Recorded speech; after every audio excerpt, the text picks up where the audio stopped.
Dans cette vidéo, on va explorer la manière de faire des calculs et d'utiliser des formules dans Excel pour le faire calculer à notre place.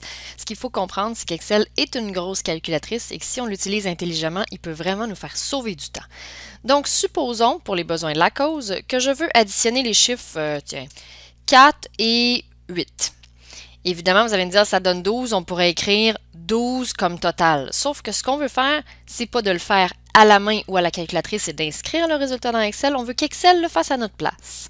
La première chose qu'il faut savoir, comprendre, retenir, c'est que pour qu'Excel affiche le résultat d'une opération, il faut absolument commencer la saisie dans la cellule par le symbole égal.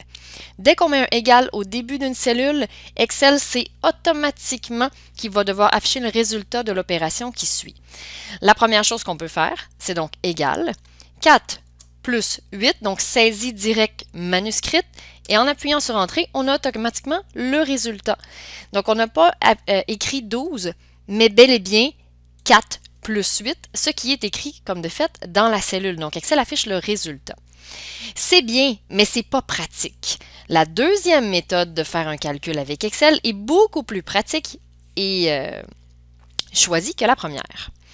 Donc, on commence encore toujours par égal, sauf qu'au lieu d'écrire 4 plus 8, on va aller cliquer sur la cellule qui contient le 4, donc la cellule B4.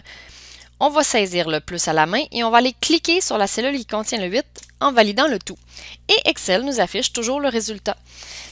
En donnant les références aux cellules, Excel va chercher le contenu de la cellule pour l'utiliser dans le calcul, ce qui est infiniment plus pratique et logique parce que, supposons qu'on s'est trompé, on ne voulait pas faire 4 plus 8, mais bien 44 plus 8, on change la cellule B4 et automatiquement, le calcul va se réajuster parce qu'Excel va chercher le contenu des cellules et non pas un chiffre précis.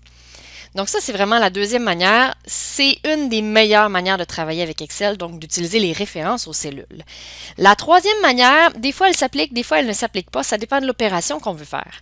Dans le cas où on veut additionner, donc je vais revenir à mon chiffre 4 de tout à l'heure, dans le cas où on veut additionner, on peut effectivement faire le plus à la main ou on peut demander à Excel de faire une somme. Il s'agit d'une fonction préprogrammée dans Excel. Donc je l'enlève ici. Je recommence avec mon égal.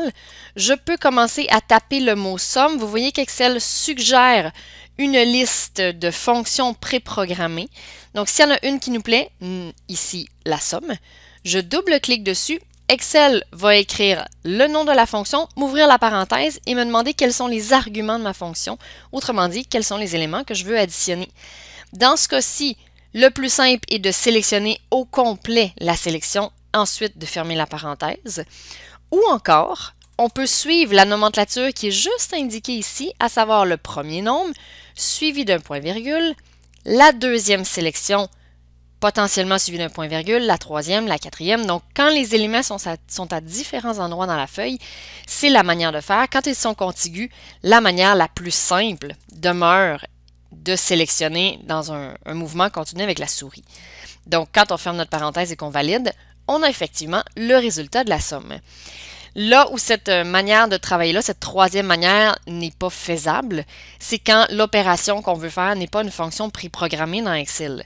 Donc, si on récapitule trois manières de faire un calcul dans Excel, la première, toujours en commençant par le égal, c'est d'écrire à la main ce qu'on veut calculer. C'est à bannir dans vos pratiques, ce n'est pas une bonne manière de travailler. La deuxième, toujours avec le égal au début, est de faire des références aux cellules, ce qui est une très bonne manière de travailler. Et la troisième, c'est d'utiliser les fonctions préprogrammées d'Excel lorsqu'elles sont à l'intérieur même du logiciel.